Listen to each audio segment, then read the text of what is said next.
The world's agricultural and food systems are facing a severe storm of overlapping crises, including the effects of the ongoing COVID-19 pandemic, the war in Ukraine and elsewhere, supply chain bottlenecks for both inputs, such as fertilizers, and outputs such as wheat, and natural disasters caused by climate change. The United Nations described it as the biggest cost of living crisis in a generation. World leaders cannot ignore this unfolding catastrophe. The rapid increase in food prices is not only causing widespread human suffering but also threatening to destabilize political and social systems. Indeed, along with high energy costs, high food prices have helped bring down the Sri Lankan government. And if we can predict storms more highly, then we can prevent increasingly severe damage from them. This applies to the current food crisis, as well as to major weather events. For too long, political and business leaders have ignored key divisions, such as inadequate safety net coverage, delays in agricultural innovations, and policies that leave agri-food systems and the billions of people whose lives or livelihoods depend on them vulnerable to the influences of others.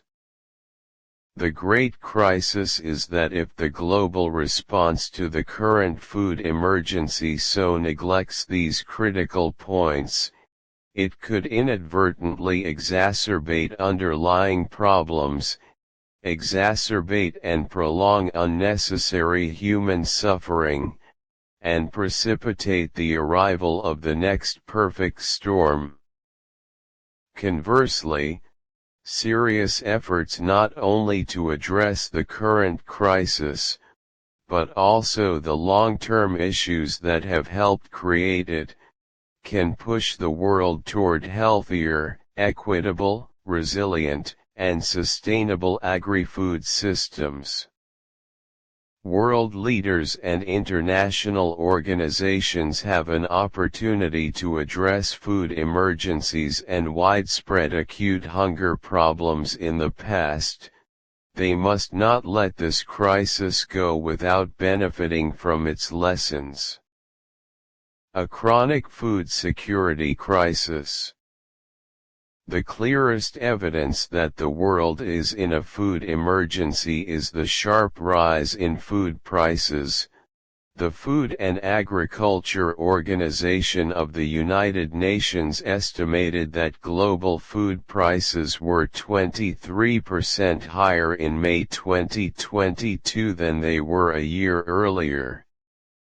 Moreover, it is now more than 12% higher than it was at the height of the 2008 to 2012 global food price crisis, a disaster that has pushed tens of millions of people back into poverty and sparked political unrest in dozens of countries. In fact, the social and political upheavals across the Middle East that led to the 2010 to 2011 Arab uprisings were partly driven by the rising cost of food. Significant increases in food prices pose severe health risks, including severe malnutrition or even starvation, especially in the developing world.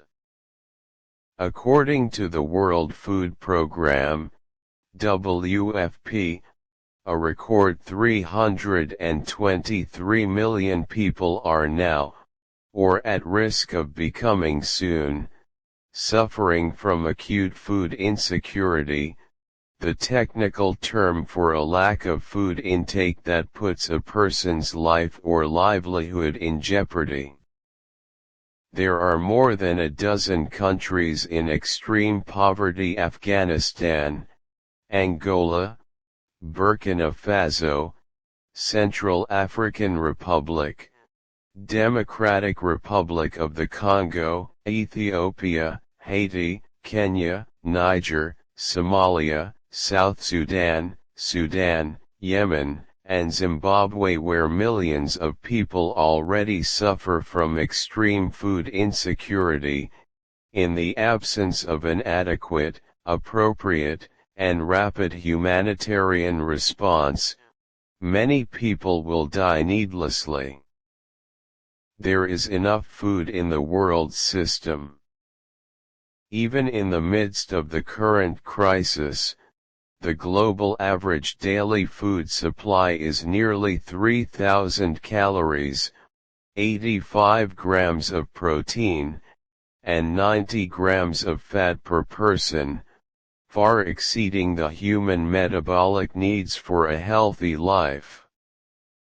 The main drivers of hunger and malnutrition are poverty and maldistribution, including excessive food loss and waste, rather than inadequate agricultural production. Today, there are nearly 3 billion people so poor that they cannot afford a healthy diet, and 1 billion more people may soon suffer in the same way.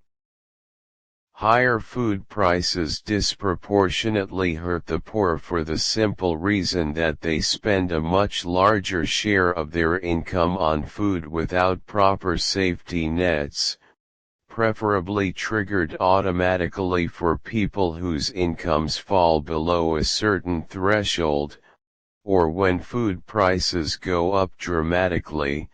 As food prices go up, needless people. History and the current crisis unfortunately show that discretionary responses by Western politicians routinely prove insufficient, and may even exacerbate pre-existing inequalities. In Ukraine, for example, the global humanitarian response has been commendably quick. As a result, it is not among the countries facing a food emergency, despite the fact that the Russian offensive has displaced more than 12 million Ukrainians from their homes. Nor does high food prices cause mass hunger among homeless Ukrainians. However, in Yemen, which has endured a terrible 8-year civil war, the World Food Programme estimates that 19 million people are food insecure. If the international community were equally generous, with people of color similarly facing war and acute food insecurity, the global food system would have sufficient supplies to address the problem. Towards building better safety nets. If the international community is serious about tackling the food crisis and reforming a global agri-food system that currently leaves vulnerable and marginalized communities unequally vulnerable to hunger and starvation, it must build better safety nets. High food prices only lead to mass malnutrition when safety nets are insufficient. The world has ample food supplies to feed everyone a healthy diet, even in the face of man-made natural disasters. But it lacks mechanisms to catalyze responses that protect people equally in locations less geopolitically important than Ukraine, or among the global population that may be less visible to leading Western governments. The creation of automatic global safety nets, through a combination of disaster financial arrangements and treaty obligations between governments, can build effective and increasingly needed safeguards with climate change. The Group of 7 industrialized nations has just pledged an additional $4.5 billion in emergency global food aid, which may sound generous. But unfortunately, this brings global commitments to just $14 billion, less than a third of the $46 billion total of current humanitarian appeals worldwide. International aid has declined amid the pandemic. The huge costs that governments have incurred to fund domestic responses have understandably limited overseas humanitarian spending. But even cutting off a few vowels from COVID-19 before the world's richest countries will lead to crises, in the coming years, that could be much greater in terms of monetary cost and human suffering, from the current crisis. Policymakers must also act to address humanitarian emergencies immediately and completely, or risk crises against a trend that could be much more serious. Ignoring food emergencies neither makes them go away nor makes them less expensive to treat later. In fact, this often leads to more difficult problems that are difficult to address, mostly due to higher food prices and increased acute food insecurity strongly linked to forced migration. When people become desperate to feed their families, they take the risk, mostly by fleeing their homes. Any humanitarian agency can attest that meeting the needs of IDPs is much more expensive than helping people in their homes before conditions force them to leave, and the number of IDPs is growing. At the end of 2021, there were already 89 million forcibly displaced people, even before the Russian invasion, as already noted, drove 12 million Ukrainians from their homes. Moreover, there are high social and political costs of failing to meet humanitarian needs, both in countries that need assistance and in countries that may provide it. High food prices increase the risks of conflict and political unrest in countries with weak social safety nets. Nearly 40 countries experienced internal political turmoil or civil war during the 2008 to 2012 global food price crisis. Governments in Haiti, Libya, Madagascar, and Tunisia fell, at times violently, and protracted civil wars erupted in Syria and Yemen. These problems can also extend to high-income countries. Europe's migrant crisis began in 2011 with widespread unrest across North Africa and West Asia due to rising food prices. It culminated in 2015 when waves of Syrians, Iraqis, Afghans, and others fleeing civil war sought refuge in Europe. The domestic, nationalist, anti-immigrant political response that followed predictably heralded a pronounced right-wing shift in European, as well as U.S., politics over the past decade.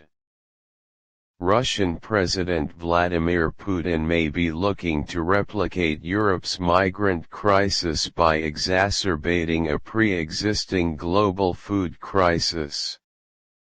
In fact, the Russian invasion of Ukraine did not cause a food price crisis so much as it exacerbated an already existing problem. Global food prices were already rising rapidly before the war. Although food prices fell during the onset of the pandemic, they have risen rapidly over the past year.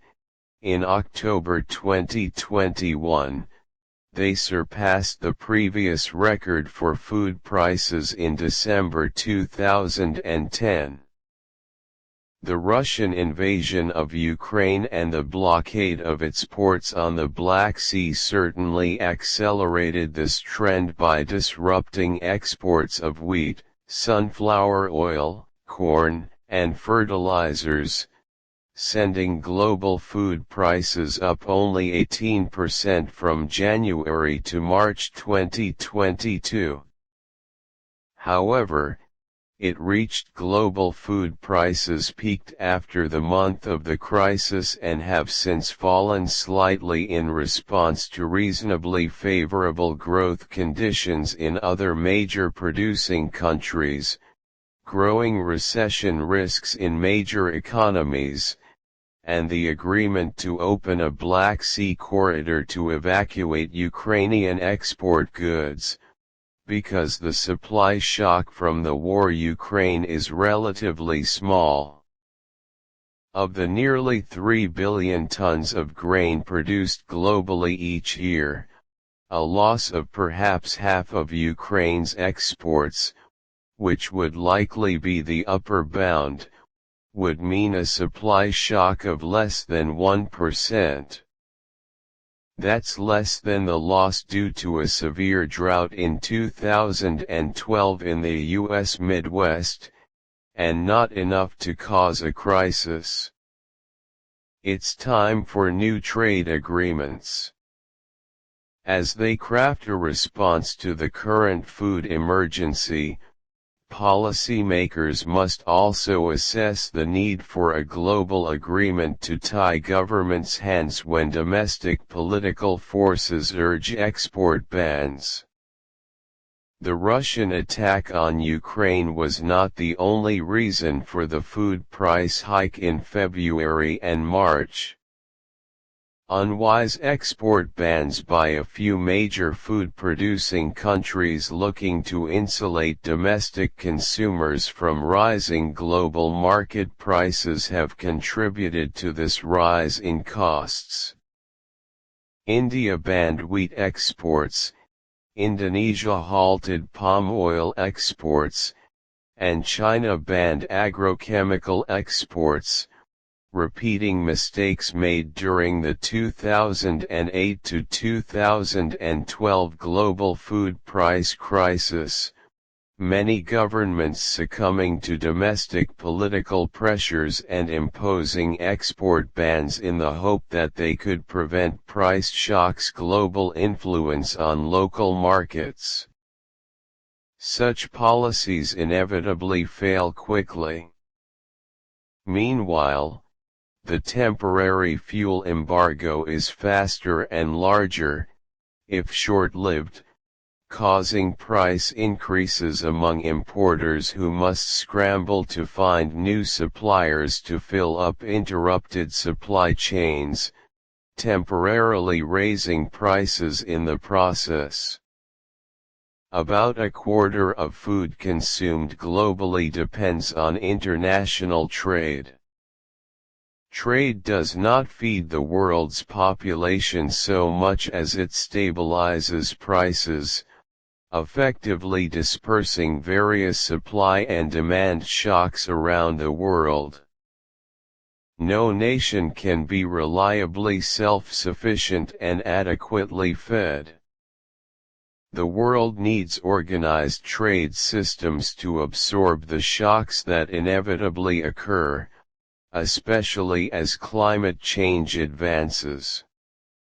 During a period of continuous decline in real food prices, it reached an all-time low in December 1999, when the World Trade Organization, WTO, was created. Because its rules were negotiated during an era of low prices, the WTO has effective tools to limit the ability of governments to indulge in domestic political pressure for protectionism around lower prices. But when prices rise, the protectionist impulse is about exports, not imports, and the WTO lacks corresponding agreements to restrict governments' ability to restrict exports. New trade agreements are needed to correct this mistake if the world is to deal with food prices. Restructuring of agri-food systems. Policy makers must also recognize the urgent need to foster innovation in agri-food systems. Through greater investment in research and development and more innovative policies, it will be possible here not only to enhance agricultural productivity, but also to reduce food loss and waste, and the demand for agricultural commodities as livestock feed and transportation fuel, rather than food. An enormous structural problem in the agri-food system is that the demand for cereals and oilseeds for biofuels, especially animal feed, has grown much faster than the demand for food. General agricultural research and development has a very high return on investment. However, public investment in the United States in agricultural research has fallen by a third over the past 2 decades, and continuing investments remain heavily focused on crop refining and traditional methods. Part of the problem is that governments and policy makers often look for short-term results, when the most effective agri-food innovations pay off well over years and decades. Among long-term innovations, governments should invest in circular systems that can recycle waste products into fertilizer and feed, controlled ecological agriculture that can reduce land use, pesticides, and water and crop losses due to pests and pathogens, and alternative proteins that can produce healthy and delicious products at a fraction of the agrochemicals and land and water costs of current systems. They should also push for institutional and policy innovations that can encourage private investment in these new technologies. The high social and political costs of failing to meet human needs. Private investment in agri-food systems is much greater than state investment, but only slightly better, as it tends to focus on luxury goods and services rather than projects that can tackle rising food prices and acute global food insecurity.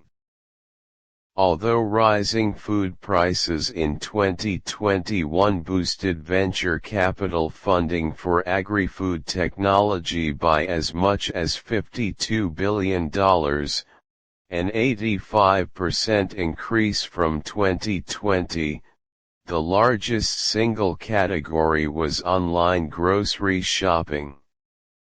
Although an understandable response to the COVID-19 lockdown, luxury delivery apps do little to reduce food insecurity, greenhouse gas emissions, biodiversity loss, or water stress, and may exacerbate the global obesity epidemic. The estimated cost of $26 billion to eliminate global hunger represents less than 1% of the $2.7 trillion in cash on hand in early 2022 among the 500 companies included in the S&P index. If governments build policy and institutional innovations to attract even a fraction of that money to address the fundamental imbalances